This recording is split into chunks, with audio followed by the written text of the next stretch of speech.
Alright guys, James here with JW and Lawn Care and Landscaping, bringing you a quick video.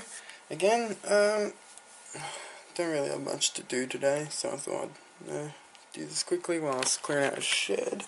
One of the things some people ask me, why don't you keep the guards on your trimmers? And I hear a lot of other people asking others who also take the guards off their trimmers this same question as well. And they go, oh, you know, they're there for your safety and everything, and, well, as you can see, I've got 3 of them here.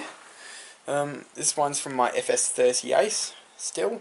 That's seen quite a bit of use, but that's because the FS38 was my first Stihl trimmer. It was a bench shaft, and you don't want to take the guard off on a bench shaft, let me tell you. It will throw shit everywhere, so, yeah. Kept it on because I thought I'm actually going to die otherwise. I think it's just to do with the angle of the head. But yeah, not a good idea to take the guard off a bench shaft. I mean, some people do. Maybe they live with it, but I can't. Because obviously wearing shorts here in Australia, it gets quite painful. Second one I got is from the FS94. I've just given them all a quick clean, by the way, because they look nice. See, it also got a little bit of use, but this was only for the first week or two. It's from the 94, yep, for the grass blade and everything. The only reason I had this on was because at first it had the auto feed head and I was waiting for my speed feed head, and the auto feed just kept feeding line out, so if you didn't have the guard with the line cutter on, it would just keep feeding out line till it was, you know, 10 meters long, you had nothing left, and, you know, you wouldn't be able to use the trimmer anymore. So yeah, but as soon as I got the speed feed, I just took the guard off. I was like, no good to me. And the same thing with the, you know, the supercut, I think it's called, trimmer head automatic feeding. It's just terrible. So yeah, I took it off, and even talking to Rob the other day, I said, man, those trimmer guards are shit. And he said, yeah. He said, honestly, you know, he said all the contractors and even homeowners who come in here to buy a trimmer from me, they say, just, Rob, take the automatic feed head off, throw it in the bin, put a speed feed on, because just can't deal. They're just too much work. Still reckons people like them because they're easier to load and you don't have to worry about bumping them, but honestly, I'd rather bumping a head than, you know, having to fiddle around with it or, you know, feeding out too much line. It's just too hard. But yeah, as soon as the speed feeder went on, the guard went off. Third guard I've got is from the Gardenline, because it came with a brush cutter blade. It's got a big guard, big guard, very big. The extra bit in the line cutter here, it's never even been, you know, the safety paper on it hasn't even been taken off yet. Like, this thing is brand new, untouched. Literally took it out of the box and threw it. I just went, nah, not having it. So that's no good to me. Yeah, I don't use guards because in Australia, I know in America they have lots of like Echo and Mariama and Stihl and everyone make their stick edges, like dedicated stick edges. Over here we don't have those at all. We don't have any stick edges. We just have trimmers and the combi system, blowers, chainsaws, hedge trimmers, that's about it. And the battery systems. So there are no stick edges of any brand over here, I don't think, unless you import them. And importing them becomes extremely expensive. So, myself and a lot of other people just edge with their trimmers. And as you might have seen from some of my videos, you can get pretty good edges with a trimmer. Might even pop in a photo right here, maybe just there, showing you the edges with the Gardenline I did. First day I used it. Yeah, you can do great edges with a trimmer, and I actually almost like edging with a trimmer a bit better than a blade edger, because I find it leaves a more defined cut. You can kind of see it better and it looks better, but I mean, each to their own taste. An edger is helpful for long runs, but for just small areas where you've got lots of curving areas, a trimmer does fine. But yeah, so you'll have obviously seen the way I hold my trimmer up when I edge. I hold it kind of up next to my head and upside down and run along walking backwards, because that's kind of, I find that's the easiest and best way to edge with the trimmer. But you know, with that, you can't, if you've got a guard on, you can't see the pavement, so you can't see where you're actually edging as you're going over it, so you're kind of like blinded. I tried, you know, doing it with the auto feed head when I still had the guard on in 94, and I just couldn't do anything. It was horrible. So now I just have the guard off and I can actually see what I'm doing. And people think, oh, you know, the guard's there to stop stuff from being thrown at you and everything. Well, I found it doesn't actually make much of a difference at all. I think actually you get less stuff thrown at you if you've got the guard off. I don't notice, I notice barely anything being thrown at me. Obviously, if people trim a different way to me, and edge a different way to me, maybe they get more stuff thrown at them. I don't. Or maybe it's just I'm used to it. I don't know. I don't really care. It works for me, so it's not really something I worry about too much. Yeah. So I pretty much what have I just done?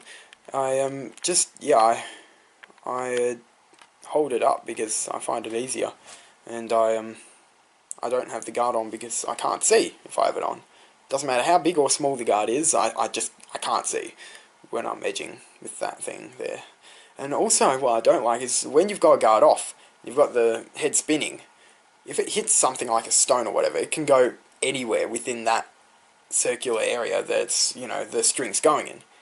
So it can go that way, that way, that way, that way, that way. It doesn't matter, it will go anywhere, right? Whereas when you've got a guard, or can't direct it that way or that way, or direct it a certain direction, because obviously it can't follow the path of the guard. And that can be both a blessing and a curse in a way, I guess. I mean, if you're just really shit at finding rocks and so on in the grass, and you can't really see them, you're probably best to keep your guard on, because then, you know, if you're trimming away from the house, it'll just throw them out that way. But you know, it could also go the other way, and instead of just hurling something wherever, it could end up hurling something with extra force directly at someone's window, which obviously doesn't end well. But yeah, again, it's kind of like a blessing and a curse at the same time. It's a double-edged sword. But yeah, I mean, the same thing can happen with outer guard. It just, yeah, it really depends. So. And yeah, that's just a quick little thing I thought I might answer, because I have been getting questioned, or, you know, don't take your guard off, it's for safety, stuff that. I'm flying a plane at the moment. In fact, I've been doing a time-lapse flying my plane. This is on an Airbus A321 from Sydney to Melbourne. Yesterday I did Melbourne to Sydney, today I'm doing Sydney to Melbourne. I don't know why, I just am. Yeah, so hopefully that answers a question for you peoples as to why I do what I do. I think I might review the Gardenline edger next. I think I might do that. I'll do a oh no, I haven't done even of the multi-tool. I'll review the Gardenline multi-tool in the next couple of days for you guys. I'll do that. And also, just a funny thing I had happen to me last night. It's been happening a few times actually. I walk into Bunnings, right? You know, my fluoro stuff, because I've been working around the house. I walked into Bunnings, and this has happened the past couple of times I've been there. Walked over to the mower section, because of course, where else would I go? And I was hanging around there having a look at some of the Yard King stuff, some of the other lawnmowers, and last night this couple came up to me and said, oh, do you work here? And the Asian couple, so they didn't speak English, their English wasn't the best. And they go, oh, do you work here? I said, no, I don't work here, but you know, I mean, I'm a lawn mowing contractor, and you're in the lawnmowers aisle, so I assume I might be able to offer you some advice or something. They said, oh, we need a small lawnmower for small lawn. I said, oh, okay, you know, so I started giving them suggestions as to, you know, what kind of things are they wanting a cheap lawnmower, are they wanting something that's got lots of power, something that's self-propelled, push, battery, petrol, you know, that kind of thing. They go, oh, you know, I started suggesting one of the Yard King mowers to them, because they're pretty cheap, and you know, they're good, and one of them self-propelled and everything. I said, oh, you know, this will probably do you well. And they said, oh, okay, and they start walking off, and they said, thank you for your help. I said, that's good, it's fine. They walked away, and then a couple of minutes later they came back, and I was still there looking at one of the Honda mowers they have there now. And they came back and said, oh, just forgot, you say you own a gardening company. I said, yeah, I mow lawns, 20-something, 20-something clients, do all sorts of lawn mowing, landscaping, all that kind of thing. And they said, oh, if we hire you, we don't have to buy a lawnmower. I said, yeah, no, I've got all this, I've got all the equipment. You won't need to buy anything. And they said, oh, do you have a business card? And I said, yeah, sure. Pulled one out of my pocket and gave it to them. And they said, oh, we'll give you a call, organise a quote. I was like, oh, okay. So something tells me us Australian lawnies should probably hang around in the lawnmowers section of your local Bunnings or other hardware store in your company shirt, and people will come up asking questions. Just a little thing. It's happened to me a few times now, as I said. I just help them where I can, but it's pretty funny. They're the first ones that have asked me for a quote afterwards, so but yeah, still, pretty humorous. I thought I'd share that with you. I think I will actually, next time I go to Bunnings, I'll just hang in the mower section and wear my company shirt. Just offer people advice. Anyways, I'm going to continue flying this aeroplane, and yeah, see you in the next video. So, Gardenline multi-tool review will come up soon. So, have a great day.